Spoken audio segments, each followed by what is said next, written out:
سب سے پہلی چیز کہ جب کسی شخص کے نظریے میں بگاڑ پیدا ہوتا ہے تو پھر عمل بھی قائم نہیں رہتے اور معاشرے بھی قائم نہیں رہتے۔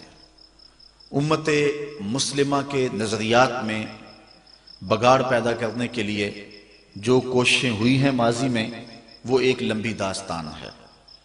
بر صغیر پاک و ہند میں ایسٹ انڈیا کمپنی کی آمد کے بعد یہاں جس طرح فرقہ بندی کی بنیاد رکھی گئی اور امت مسلمہ کو ہندوستان میں تقسیم کیا گیا، اور لارنس آف عربیہ کی خلیج اور دیگر ممالک میں آمد کے بعد جس طرح کے فتنہ بپا کر دیا گیا، آج امت گروہ در گروہ اور فرقہ در فرقہ، تقسیم در تقسیم کے عمل سے گزر رہی ہے، اور ہر شخص اسلام نہیں بلکہ اپنے فرقے کا جھنڈا اٹھا کر کے دنیا کے اوپر پنپنے کی کوشش کر رہا ہے۔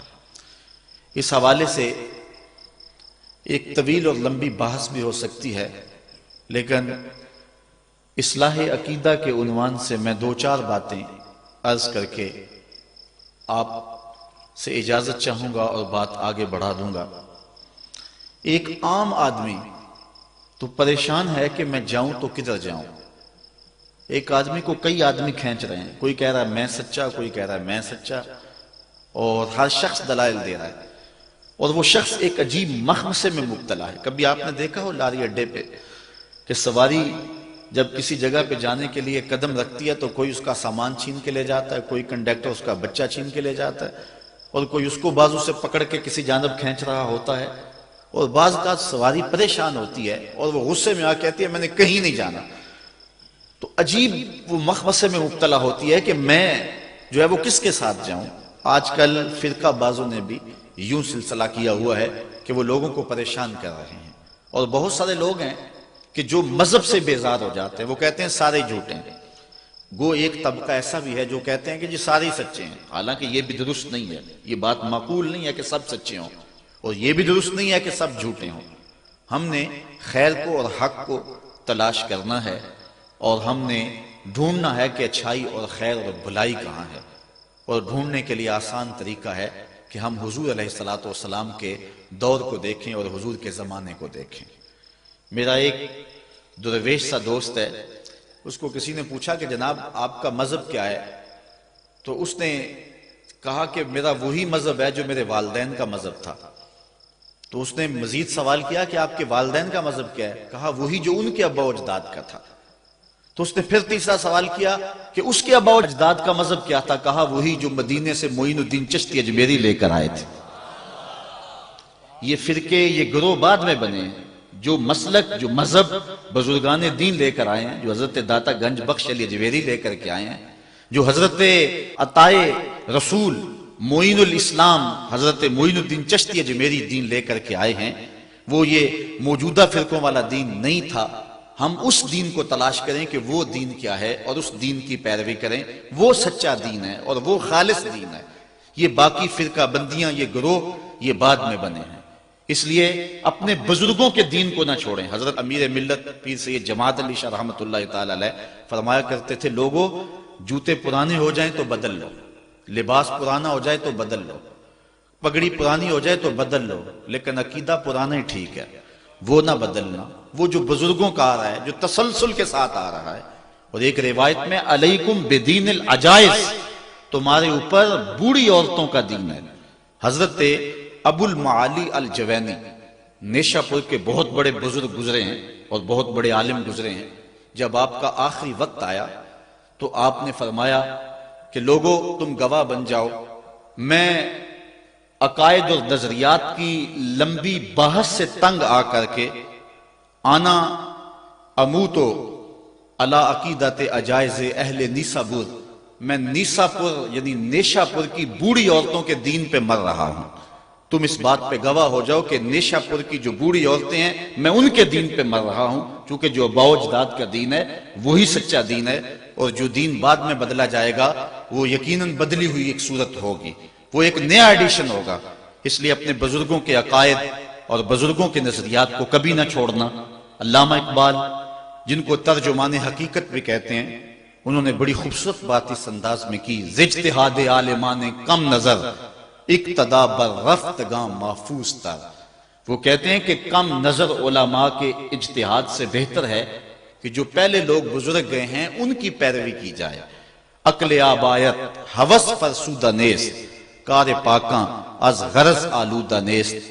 کہتے ہیں تمہارے آباء و اجداد کی جو عقل تھی وہ لالچ سے پرانی نہیں ہو گئی تھی، فرسودہ نہیں ہو گئی تھی، غرض کی وجہ سے وہ آلودہ نہیں ہوئے تھے۔ انہوں نے انگریزوں سے پیسے نہیں کھائے ہوئے تھے کہ انہوں نے تبدیلی کر لی ہو اپنے نظریات میں، اس لیے ان کا نظریہ وہی تھا جو 14 صدیاں سے چلا آ رہا ہے۔ ذوق جعفر کاوش راضی نمان، آبروئے ملت تازی نمان، تنگ برما رہ گزارے دین شدے، ہر لئی میں رازدار دین شدے۔ آج ہر کمینہ شخص دین کا رازدار بن کے بیٹھ گیا ہے۔ تو اقبال کہتا ہے اجتہاد عالمان کم نظر اقتدا بر رفتگاں محفوظ تر۔ اس لیے جو بزرگ ہیں ان کے عقیدے کو اپنا کر کے رکھیں، اسی میں تمہاری خیریت ہے۔ یہ جتنے بھی اختلافات ہیں وہ بعد میں پیدا ہوئے۔ حضرت شیخ عبدالحق محدث دہلوی بڑی خوبصورت بات کی مدارج النبوت میں لکھتے ہیں، اللہ کا شکر ہے بہت امور میں اختلاف پایا جاتا ہے، کم از کم میرے دور میں حضور علیہ السلام کی حیات طیبہ پر تو کوئی اختلاف موجود نہیں ہے۔ یعنی پوری امت اس بات کو مانتی ہے کہ حضور قبر اطہر میں زندہ ہیں۔ تو کہتے ہیں امت میں بڑے اختلافات ہو گئے ہیں لیکن ابھی تک یہ اختلاف نہیں ہوا، تو اس کا مطلب یہ ہے کہ اب اس عنوان سے بھی جو اختلاف پایا جاتا ہے تو یہ حضرت شیخ عبدالحق محدث دہلوی کے بعد پیدا ہوا ہے، ان کے زمانے تک یہ اختلاف بھی موجود نہیں تھا، اس لیے بعد میں اختلافات پیدا ہوئے اور امت کو جو ہے وہ گروہ در گروہ تقسیم کر دیا گیا۔ علامہ نبہانی نے لکھا ہے اول من انکر التوسل والاستغاثہ والنداء هو ابن تیمیہ، پہلا شخص جس نے توسل، استغاثے اور ندا کا انکار کیا وہ ابن تیمیہ تھا۔ اس سے قبل امت میں اس عنوان کے ساتھ کوئی اختلاف موجود نہیں تھا، سارے جھولیاں پھیلا پھیلا کے استغاثہ کیا کرتے تھے۔ مسیلمہ کذاب کے مقابلے میں جو جنگ ہوئی ہے اس جنگ کے اندر حضرت خالد بن ولید نے لکھا کہ ہم بھی اللہ اکبر کا نعرہ لگاتے ہیں، وہ بھی آگے سے اللہ اکبر کا نعرہ لگاتے ہیں، سمجھ نہیں آتی اپنا کون ہے بیگانہ کون ہے۔ تو حضرت صدیق اکبر نے ان کو کہا کہ جب وہ اللہ اکبر کا نعرہ لگائیں تو تم یا رسول اللہ کا نعرہ لگاؤ۔ وَقَانَ شِعَارُهُمْ يَوْمَئِذٍ یا محمد ہو، اس دن اہل ایمان کی پہچان یا محمد کہنا تھا۔ اس لیے ہم اپنے آباء و اجداد کے دین کو دیکھیں اور نئے نئے ادیان اور نئے نئے رنگ نہ اپنائیں کہ بعد میں آج اگر ہمیں یہ تبدیلی کرنی پڑ گئی ہے کچھ لوگوں کو کہ وہ نماز کے اندر ربنا اغفر لی والے والدیہ نہیں پڑھتے کہ ہمارے والدین کے عقائد ٹھیک نہیں تھے، ان کے لیے دعا نہیں ہو سکتی، تو اگر کل اسلام کا کوئی اور نیا ایڈیشن آ جاتا ہے تو پھر تمہاری اولادوں کو جو ہے کوئی اور تبدیلی لانا پڑے گی اور ان کے نزدیک تم بھی کافر ہو جاؤ گے۔ اس لیے اللہ کا خوف کرو اور جو بزرگوں کے عقائد چلے آ رہے ہیں ان کے اندر تبدیلی نہ کرو۔ کچھ لوگوں نے امت مسلمہ کے اندر بگاڑ پیدا کرنے کے لیے امت کو فرقہ فرقہ کر دیا، پہلے فرقہ فرقہ کیا، پھر ان کو جو ہے وہ تشدد پہ ابھارا، پھر ان کے ہاتھوں کے اندر اسلحہ دیا، اور آج یہ ہے کہ ایک مسلمان دوسرے کا گلا کاٹ رہا ہے۔ امت مصطفیہ آپس میں دست و گریبان ہے، چھوڑ کے آپ کا دامن رحمت، آقا ہم سے بھول ہوئی، کھو دی اپنی قدر و قیمت، آقا ہم سے بھول ہوئی، دیکھ ہماری آنکھ مچولی، اپنے سینے اپنی گولی، بھول گئے ہم درس اخوت، آقا ہم سے بھول ہوئی، بن گئے سیم و زر کے بندے، تن کے ستھرے من کے گندے، لٹ گئی ہم سے فقر کی دولت، آقا ہم سے بھول ہوئی۔ اب بھی حضور کی دہلیز پہ آ جائیں اور عرض کریں کہ دنیا کے ٹھکرائے ہوئے ہیں، تیرے در پہ آئے ہوئے ہیں، کھول دے اپنا دامن رحمت، آقا ہم سے بھول ہوئی۔ تو عقیدے کی بنیاد اپنے بزرگوں کے عقائد کو رکھیں، سارے مسائل حل ہو جائیں گے، ورنہ کیل اقوال، دلائل، مناظرے، اس سے جو ہے وہ نتائج نہیں ملیں گے۔ جو بزرگوں کے عقائد تھے، آباء و اجداد کے عقائد تھے، وہی عقائد رکھیں، اور وہی سچے عقائد تھے اور وہی ستھرے عقائد تھے۔ اسلام کا جو بنیادی اخلاق ہے وہ حیا ہے، یہ بات ذہن میں رکھیں۔ ہر دین کی ایک پہچان ہے، حضور نے فرمایا اسلام کی بنیادی پہچان کیا ہے؟ حیا ہے۔ جب ہم نے اسلام کے دامن کو چھوڑ دیا ہے، یہ رسم حنا کے نام سے بدتمیزی، یہ کس معاشرے سے ہم نے لی ہے؟ ہمارا تو رب یہ بھی گوارا نہیں کرتا کہ ہفتے کے دن کی تعظیم ہو اور اونٹ کا گوشت ایک بندہ ترک کرے یہودیت کی رسم سمجھ کے، اسلام سے ٹکراتا نہیں ہے، پھر بھی جو ہے وہ اسلام اس کو گوارا نہیں کرتا۔ اور کیا بہوؤں بیٹیوں کا تماشا لگایا، اور نیم برہنہ بیٹیاں لوگوں کی شہوانی نگاہوں کے سامنے ہیں، اور باپ بھی کھڑا ہے اور بیٹا بھی کھڑا ہے، نہ باپ کی آنکھوں میں حیا ہے، نہ بیٹے کی نظروں میں حیا ہے، نہ بھائیوں میں غیرت ہے، اور کہتے ہو اللہ کی رحمتیں ہمارے اوپر نازل ہوں۔ یہ تو شکر کرو پتھر نہیں برستے محمد عربی کے قدموں کا صدقہ۔ اگر ان کی رحمت نہ ہو درمیان میں، ابھی آگ لگ جائے دونوں جہاں میں۔ یہ تو ان کی رحمت ہے کہ پتھر نہیں برستے۔ پچھلی قوموں نے ایک ایک جرم کیا، کسی کے اوپر پتھر برسے، کسی کے اوپر خون برسا، کسی کے اوپر ایسا زلزلہ آیا کہ نیچے والی جگہ اوپر اور اوپر والی بستیاں نیچے، لیکن اس امت پر ایسا نہیں ہوگا۔ اللہ کہتا محبوب تیری وجہ سے نہیں ہوگا، ورنہ حضور نے فرمایا کہ یہ امت پچھلی امتوں کے قدموں پر قدم رکھے گی، یہاں تک حضور نے فرمایا کہ اگر کسی شخص نے اپنی ماں کے ساتھ بھی زیادتی کی ہے تو یہ وہ بھی کریں گے۔ اور دیکھ رہے ہیں کیا کچھ نہیں ہوا ہے، قبروں سے مردے اکھاڑ کر کے ان کی بے حرمتی نہیں کی جا رہی۔ کبھی ایسا بھی ہوا تھا؟ کیا کچھ نہیں ہو رہا؟ تم کہتے ہو کہ ہمارے اوپر اللہ کی رحمتیں نہیں اترتی، میں کہتا ہوں شکر کرو پتھر نازل نہیں ہوتے، اور یہ صدقہ ہے محبوب کی کالی کملی کا۔ اور اللہ نے فرمایا ما کان اللہ لیعذبہم وانت فیہم، محبوب تیری وجہ سے میں عذاب نہیں اتارا ورنہ پیس کے رکھ دوں۔ تو ہم اپنے آپ کو دیکھیں، اپنے کردار کو دیکھیں، اپنے حوال کو دیکھیں، سر سے لے کر پاؤں تک ہم اسلام میں آ جائیں، چھوڑیں آدھا تیتر آدھا بٹیر، جہاں جی چاہا اسلام کے دامن میں آگے اور جہاں جی چاہا ادھر چلے جائے، مسجد میں بھی چندہ دیا اور ہوٹل میں بھی شراب پی، رب بھی خوش رہے شیطان بھی راضی رہے، ایسا نہیں ہوگا۔ رب کہتے نہیں کہ میرے ہو تو پھر میرے ہی ہو۔ کوئی بھی غیرت مند محبوب نہیں جو ہے تسلیم کرتا کہ میرا محب کسی اور کی طرف نظر اٹھا کے بھی دیکھے، تو رب سب سے بڑا غیرت مند ہے، وہ نہیں چاہتا میرا ہو اور کسی اور کی طرف دیکھے۔ تم کون ہے؟ مغربی تہذیب لگتی کیا ہے تمہاری؟ اپنی ملت کا قیاس اقوام مغرب سے نہ کر، خاص ہے ترکیب میں تجھے قوم رسول ہاشمی۔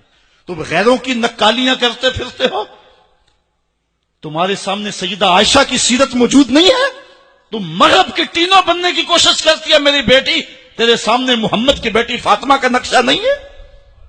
کدھر بھاگ رہی ہے؟ یہ بال کھول کے بازار میں کون جا رہا ہے؟ یہ نیم برہنہ کون جا رہا ہے؟ دیکھ محمد عربی تجھے کیا آواز دے رہے ہیں، ان کا لہجہ کیا، اس کو سن اور زندگی کو اس کی مطابقت میں گزار۔ اصل ہمارے دل زنگ آلود ہو گئے، اس دنیا کے اس ماحول نے ہمیں اس طرح کر دیا ہے کہ آج ہمیں سمجھ نہیں آ رہی کہ ہم کدھر جائیں۔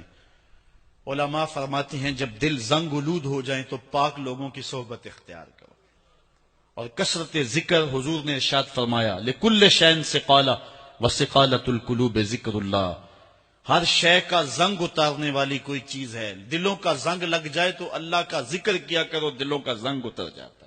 اور ایک اور حدیث میں حضور نے دلوں کا اور من کا میل اتارنے کے دو نسخے بیان کیے، ایک کثرت کے ساتھ موت کو یاد کرنا، کثرت کے ساتھ موت کا تذکرہ، اور دوسرا کثرت کے ساتھ جو ہے وہ تلاوت کلام مجید۔ اصل 10-15 سالوں سے ہمارے ساتھ جو کچھ ہوا ہے، آج اگر کوئی تذکرہ موت کرے، کوئی آخرت کی یاد دلائے، کوئی عمل کی بات کرے، وہ کہتے ہیں یہ تو ویسے ہی خوش، کیسے کیا پتہ، قبر کا مذاق اڑا رہا ہے۔ اللہ اکبر، قبر دا خوف دے دے کے لوکی مینوں ڈرا دے۔ میں کہتا ہوں لوگ ہیں کون ڈرانے والے؟ منکر نکیر کا پتہ آمنہ کے لال نے دیا ہے۔ قوم کو بے عمل بنایا جا رہا ہے، اور ان کے سینے سے خوف خدا اور خشیت الہی جو ہے وہ کھچی جا رہی ہے، اور یہ سب کچھ دین کے نام پہ کیا جا رہا ہے، اور چند مفاد پرست لوگوں نے ترہیب اور ترغیب جو کہ اسلام کا مزاج ہے، تبشیر اور تنذیر نبی کا منصب ہے، اس کا مذاق اڑا کے رکھ دیا، اور انہوں نے ایک متوازی دین دے دیا ہے، جس کے نتیجے کے اندر قوم کی بے عملی جو ہے وہ پختہ تر ہو گئی، اور اس کو وہ دین کا رنگ دے رہے ہیں۔ اللہ کے محبوب علیہ الصلوۃ والسلام نے فرمایا کہ دلوں کو زنگ لگ جائے تو ذکر سے اترتا ہے، دلوں کو زنگ لگ جائے تو قرآن سے اترتا ہے، دلوں کو زنگ لگ جائے تو موت کی کثرت کے ساتھ یاد کرنے سے اترتا ہے۔ قرآن مجید کی تلاوت معمول زندگی بنا لو۔